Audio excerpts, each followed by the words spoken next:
Assalamualaikum warahmatullahi wabarakatuh. Om Swastiastu, salam budaya, salam kebajikan. Perkenalkan, nama saya Wesley Trimade, NIM L13123151.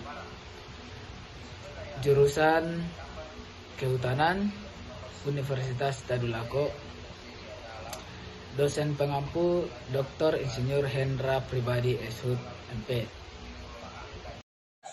Baik, di sini saya akan menjelaskan materi dari mata kuliah Ekonomi Sumber Daya Hutan, yang dimana judul materi kami pengertian ruang lingkup ekonomi sumber daya hutan. Pengertian ekonomi sumber daya hutan adalah segala sesuatu yang telah tersedia di hutan, yang wujudnya nampak atau barang nyata, yang dapat dimanfaatkan oleh makhluk hidup, khususnya manusia, guna memenuhi kebutuhan atau keinginan yang relatif terbatas, sementara ketersediaan sumber daya hutan relatif terbatas. Ruang lingkup ekonomi sumber daya hutan adalah suatu bidang penerapan alat-alat analisis ekonomi terhadap persoalan produksi, permintaan, penawaran, biaya produksi, penentuan harga, termasuk dalam kajian ekonomi mikro dan masalah kesejahteraan masyarakat atau kesempatan kerja, pendapatan produk domestik, dan pertumbuhan ekonomi yang termasuk dalam kajian ekonomi makro. Kajian ekonomi mikro dan ekonomi makro dalam ekonomi sumber daya hutan. Yang pertama, ekonomi mikro. Kajian ekonomi mikro dalam ekonomi sumber daya hutan untuk menjawab barang dan jasa hasil hutan, apa yang diproduksi hingga dapat menguntungkan unit usaha atau bisnis, menguntungkan sebagai pelaku usaha. Ekonomi mikro juga disebut dengan istilah mikroekonomi, yang secara langsung dapat berpengaruh pada pengambilan keputusan soal penawaran dan permintaan barang atau jasa. Tujuan dari ekonomi mikro yang pertama dapat melakukan analisis pada mekanisme yang menjadi pembentuk harga relatif pada produk, baik berupa barang maupun jasa, dan aplikasi dari sumber yang terbatas di antara banyak penggunaan alternatif. Dan yang kedua, dapat melakukan analisis kegagalan pasar, yakni saat pasar gagal dalam memproduksi hasil yang efisien, dan menjelaskan berbagai situasi teoritis dan strategis yang dibutuhkan pasar dengan bentuk persaingan yang sempurna. Kajian yang kedua, ekonomi makro. Kajian ekonomi makro akan menjawab bagaimana sumber daya hutan dimanfaatkan untuk sebesar-besar kemakmuran rakyat, dalam pengertian bahwa sumber daya hutan telah diberikan kontribusi bagi ketersediaannya lapangan kerja, meningkatkan pendapatan masyarakat, dan memberikan jasa perlindungan lingkungan bagi semua masyarakat. Tujuan dari ekonomi makro yang pertama menciptakan lapangan pekerjaan, dan yang kedua membuat produksi dalam negeri yang tinggi, dan yang ketiga membuat kondisi ekonomi yang stabil, yang keempat membuat neraca pembayaran yang seimbang, dan yang kelima membuat pendapatan penduduk yang merata. Peranan atau posisi ekonomi sumber daya hutan dalam pengelolaan hutan. Sangat mendasar posisinya dalam pengelolaan hutan. Tanpa pertimbangan atau analisis ekonomi efisien, pengelolaan hutan sukar tercapai.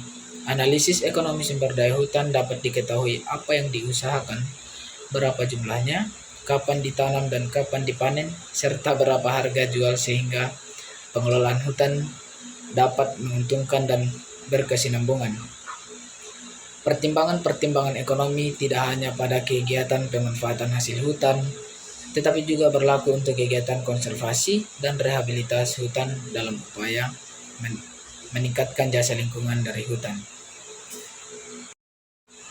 Analisis ekonomi sumber daya hutan sebagai ilustrasi tentang program pemerintahan tentang gerakan rehabilitasi hutan dan lahan, atau disingkat dengan GNRLH-HL, perlu dilakukan analisis ekonomi untuk memperoleh informasi apakah alokasi dana sudah efisien dalam mencapai tujuan, apakah menguntungkan masyarakat sekitar hutan, apakah mendorong perekonomian nasional dan regional. Pembahasan satu penelitian tentang peranan atau posisi ekonomi sumber daya hutan dalam pengelolaan hutan. Yang pertama itu ada rencana penelitian. Survei ini dipilih karena data yang telah diambil adalah informasi tentang stakeholder yang terlibat dalam pengelolaan dan pemanfaatan sumber daya hutan dalam model manajemen hutan kolaboratif antara masyarakat miskin, petani, pasangan sekitar, hutan dengan pemerintah lokal, dan NGO dalam pengelolaan dan pemanfaatan sumber daya hutan, dan data tentang konsep-konsep peningkatan kualitas partisipasi komunitas dan pemerintahan lokal guna membangun hutan yang berkelanjutan. Dan yang kedua, subjek penelitian.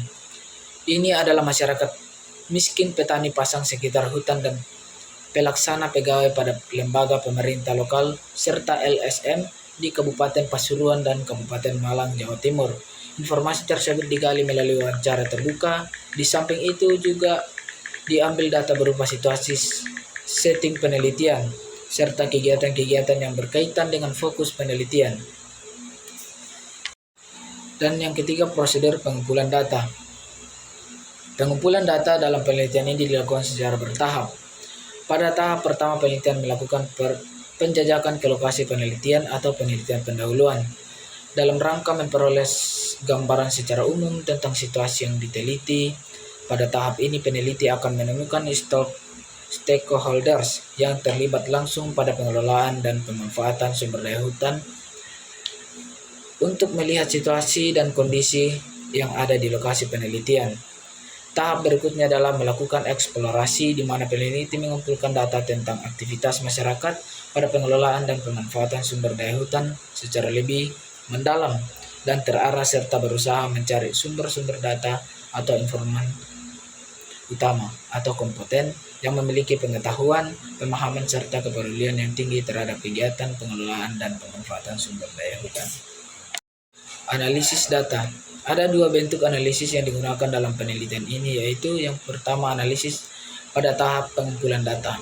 Analisis data selama pengumpulan data dilakukan dengan mengikuti proses yang dikemukakan oleh Miles and Huberman 2003, yaitu proses analisis dilakukan pada waktu pengumpulan data yang dilakukan secara 5 tahapan. Yang pertama, penetapan fokus penelitian, dan yang kedua, temuan-temuan data berkaitan dengan stakeholders, dan yang ketiga, pembuatan rencana pengumpulan data berikutnya, dan yang keempat, mengembangkan beberapa pertanyaan analitik untuk mengumpulkan data lebih lanjut, dan yang kelima, penetapan sasaran fokus lebih lanjut. Bagian B, analisis setelah data terkumpul. Dalam penelitian ini, data telah dianggap cukup memadai karena data yang terkumpul sudah mampu untuk menyelesaikan dan menjelaskan tujuan penelitian. Oleh karena itu, untuk peneliti mulai menganalisis data dengan 3 langkah, yaitu partisipasi masyarakat sekitar hutan dan pemerintah lokal pada pengelolaan hutan guna mendukung pembangunan hutan lestari di Pasuruan dan Malang. Maka penelitian menggunakan analisis pendekatan kualitatif, yaitu proses mencari dan mengatur secara sistematis transkrip, interview, catatan lapangan, dan bahan-bahan lain yang ditemukan di lapangan.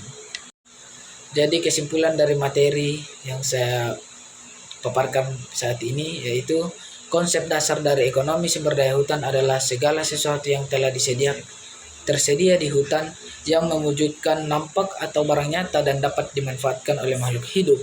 Ekonomi sumber daya hutan adalah suatu bidang penerapan alat-alat analisis ekonomi terhadap persoalan produksi, permintaan, penawaran, biaya produksi, penentuan harga, termasuk dalam kajian ekonomi mikro dan masalah kesejahteraan masyarakat atau kesempatan kerja, pendapatan produk domestik, dan pertumbuhan ekonomi yang termasuk dalam kajian ekonomi makro.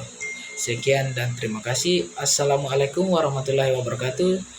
Om Swastiastu, salam budaya, salam kebajikan. Shalom.